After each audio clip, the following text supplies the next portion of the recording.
Hi everyone, today we're going to talk about a topic near and dear to my heart, women investors. I'm Marcy McKay. I'm Mark McKay and welcome to Sage Smart Solutions. Join us every week as we talk about new and exciting ways to protect your assets and retire tax-free.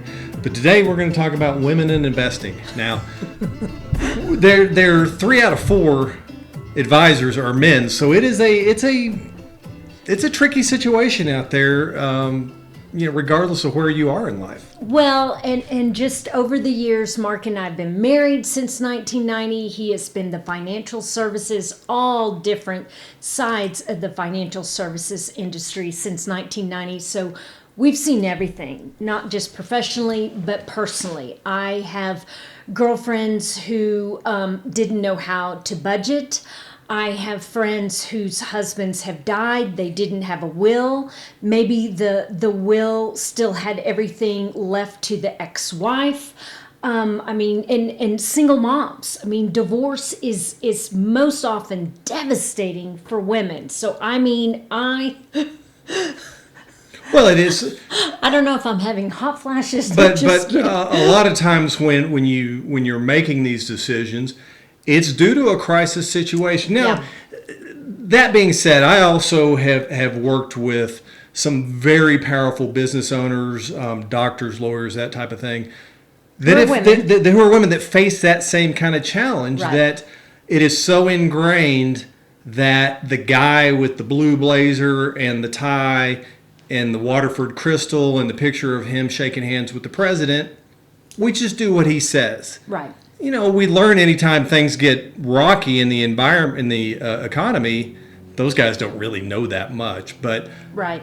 So that actually leads into, I want to go over top 3 questions and I guess a bonus. But number 1, ladies, it's okay to ask questions.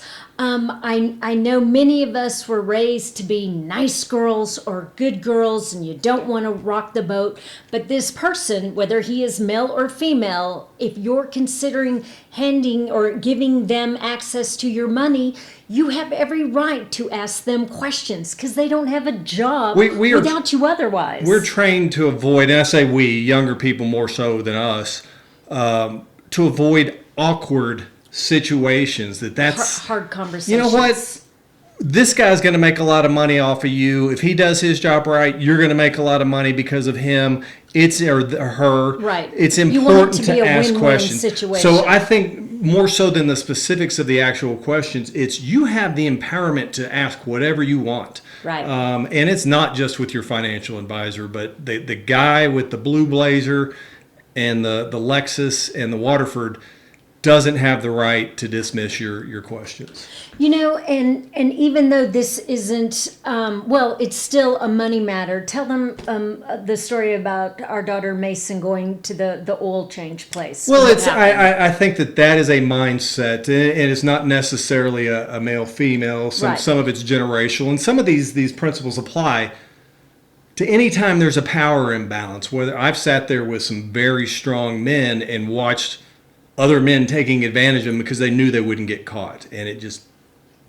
Anyway, what were we talking about? You taking our daughter to the oil change place. What happened? We were trying to get her ready to go off into the world. She had to college. An old Jeep Liberty with a 6-speed. Not a very expensive car, but a good trainer car. And we were getting the oil change, rotating the tires and type of thing. And the guy was basically saying, you can't leave. We need to put it's got to be a Jeep battery, and it's $375 installed, da-da-da. And this was going to be her money. We were teaching her to budget and be responsible and how much things cost. And I just had to pull her aside and say, listen, we're going to tell this guy no, and it's going to make him mad. And he's going to say some things that I don't believe are going to be true. And I may not have been that detailed, but... we had that thing going. So, we told the guy and said, no. The car was running, so the car started to get... Anyway, we spent a lot of time, but we found one for, $150 less than what the guy was telling us. Which was a big deal since this was an 18-year-old and it was her own money. So, bottom line, you have the right to ask questions. Or say no. Right, or say no. Number two, you have the right to ask him or her, how are you getting paid? I mean, that is not an unreasonable question at all. I mean, have you been asked that very much over the years? I have been asked that, and it is a reasonable question. How are you getting paid? How much are you getting paid? Because a lot of people will just assume that because their golf buddy referred you and you go in there and sit with them, that you're just going to do what they say. Right. And so ask those questions. It's your money. He is trying to get a job as your advisor. Or she. She. Yeah, absolutely. So, number three. So, number one, it's okay to ask questions. Number two, it's okay to ask how he or she is getting paid. Number three, ask about beneficiaries, and that might not be a question, but check your insurance products, other things outside of the will. Well, the reason that this is important is where we mentioned that so many times when people and women are dealing with some of these situations, it's because of some sort of a life event. And, maybe you went and you got a good estate planning attorney and you've got your will set up.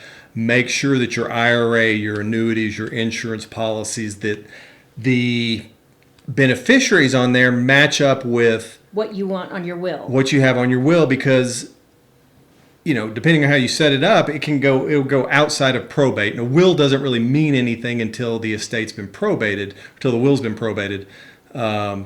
So just make sure that your kids are taken care of, that your wishes are being honored. Or your siblings, your mom or dad, I mean, however you want it set up, but that these other products outside of your will, that the two match up. And don't be afraid to say, hey, what happened last time the market crashed? How did your recommendations do? Do you have some people I can talk to? That sort of thing.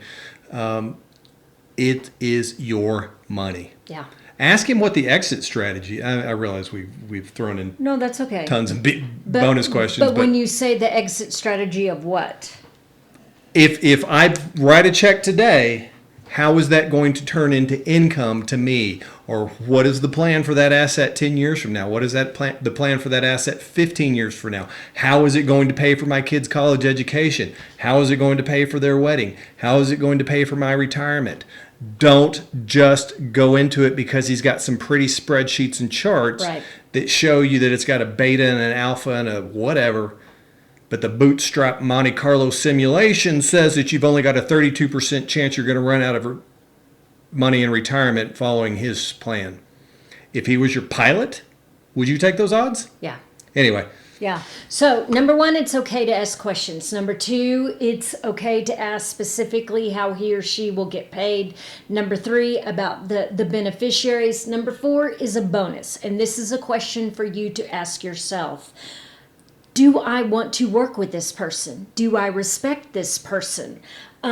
Check your gut. Trust your intuition. And you always have a really good suggestion, Mark. Feel free to bring along a buddy, your best friend, your CPA. Bring your CPA. Your brother, a lawyer, whatever. Call your CPA right now. Set up a Zoom call with us next week. But even, it's so great because you know what? He will say, "What? This doesn't make any sense for you," and we're done. Or they say, "You know what? I think this is something we should look into," and we all feel so much better about it. Right, but if they don't have a CPA, bring along your trusted buddy, your girlfriend, your brother, whoever, because a lot of times... The cynic in your life. Right, that's good. I would bring Mark. Sorry. The reason is a lot of times money is a very intimate thing. And so oftentimes when we're asking these hard questions, sometimes it overwhelms us and we might not remember their answers. But if you bring along that trusted buddy or trusted professional, they're going to remember. They're going to take down notes and they're going to be able to say thumbs up, thumbs down, whatever. And so that's just something. But I just feel so strongly about this because as a society, we do not empower women with their finances. And, more women than not are heads of their household financially. And so, anyway, thank you for letting me have I do this think rant. getting better, and the stranglehold on knowledge is loosening. So Right. women are taking that and using it as an opportunity to educate and empower themselves. So That's right. Girl power. thank you very much. Thanks.